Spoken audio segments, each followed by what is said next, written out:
रहीम। खुशी की बात है, अच्छी बात है कि पाकिस्तान के लिए एक और इक़्तिसादी राहदारी खुलने वाली है और ये है बज़रिए रेल रूस के साथ कनेक्शन का। ये बहुत बड़ा फ़ैसला है, ये बहुत बड़ी अचीवमेंट है। 22 तारीख को पहली माल बरदार रेलगाड़ी पाकिस्तान के शहर लाहौर से निकलेगी और रूस पहुंचेगी। कितने दिनों में, कहाँ कहाँ से जाएगी, कितने किलोमीटर का फ़ासला, ये सब कुछ बताएंगे आज हम आपको अपने इस मुख्तसर से व्लॉग में। हमारे साथ रहिएगा। नाज़रीन, पाकिस्तान की पहली मालबरदार रेलगाड़ी का फ़ैसला हुआ था मार्च में कि ये मार्च में जाएगी, बावजूद वो न जा सकी। अब इसके लिए 22 जून की नई तारीख़ रखी जा चुकी है। ये लाहौर से मॉस्को तक जाने का प्रोग्राम है इस गाड़ी का और ये पहली आजमाइशी मालबरदार गाड़ी होगी जो पाकिस्तान, ईरान, वस्ती एशिया और फिर रूस को आपस में जोड़ेगी। और ये north south transport corridor NSTC का एक हिस्सा है, उसका एक जुज़ है। पाकिस्तान के शहर लाहौर से जब ये गाड़ी निकलेगी तो ये 2000 किलोमीटर का फ़ासला तय करके ईरान के शहर ज़ाहिदान पहुंचेगी। वहाँ पे मसला ये होगा कि चूँकि गेज का मसला है, वहाँ की रेलवे लाइन का और पाकिस्तान की रेलवे लाइन की जो चौड़ाई उसमें फ़र्क है, तो वहाँ पे ये मालगाड़ी खाली होगी। ईरान से की दूसरी मालगाड़ी वहाँ पे खड़ी होगी। वहाँ पे तमाम सामान जब वहाँ पे उतार के भरा जाएगा तो उसके बाद ये रेलगाड़ी सरखस के रास्ते तुर्कमानिस्तान में दाखिल होगी, फिर वहाँ से कज़ाकिस्तान में दाखिल होगी और फिर वहाँ से ये रूस के इलाके उस्तरखान में दाखिल हो जाएगी। नाज़रीन, इस तमाम तरह मामले में तुर्कमानिस्तान का एक बड़ा अहम किरदार है, क्योंकि उसका गेज जो है वो बिल्कुल जुड़ा हुआ है सेंट्रल एशिया से लेकर मॉस्को तक का रेलवे लाइन का। चुनाचे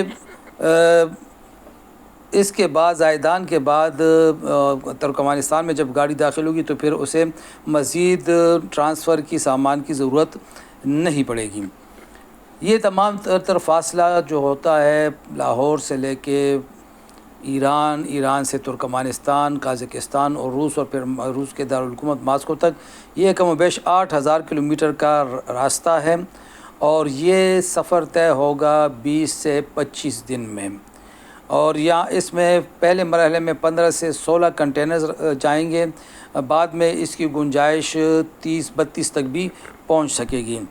दरहकीकत पाकिस्तान के लिए और साथ में रूस के लिए भी, सेंट्रल एशिया के लिए भी मुतबादिल तिजारती रास्तों की ज़रूरत शिद्दत के साथ महसूस की जाती रही है और ये जनूबी एशिया और रूस के दरमियान एक बेहतरीन रास्ता बन सकता है। सस्ता जो रोड नेटवर्क है, सड़क की निस्बत ये बहुत सस्ता है और बहरी रास्ते की निस्बत भी ये काफ़ी सस्ता तो होगा, लेकिन इसमें वक्त बहुत कम लगेगा। बहरी रास्ते में वक्त बहुत लगता है। ये रेल लिंक इलाकाई तिजारती बुनियादी ढांचे में एक अहम पेशरफ साबित हो सकती है।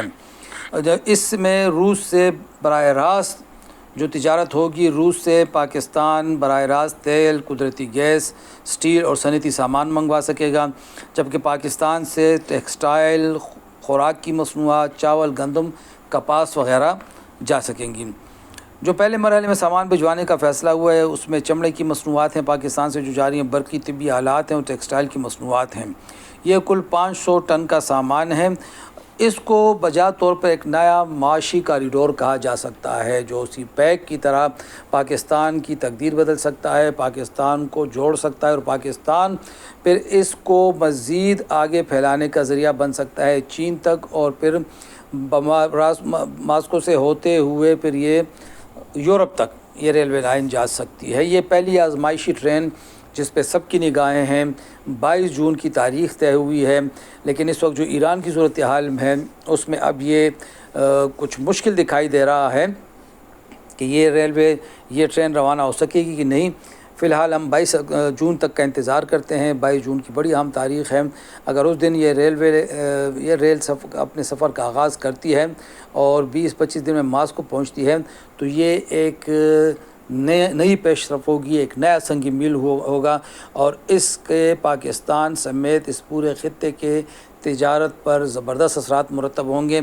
ये एक तरीके से अफ़गानिस्तान की मुतबादिल रास्ता भी हो सकता है कि जब तक अफ़गानिस्तान के साथ रेलवे लाइन बहाल नहीं होती या कायम नहीं होती तब तक ये एक तजुर्बा होगा। देखना ये कि तजुर्बा किस हद तक कामयाब रहता है। खुदा हाफिज़।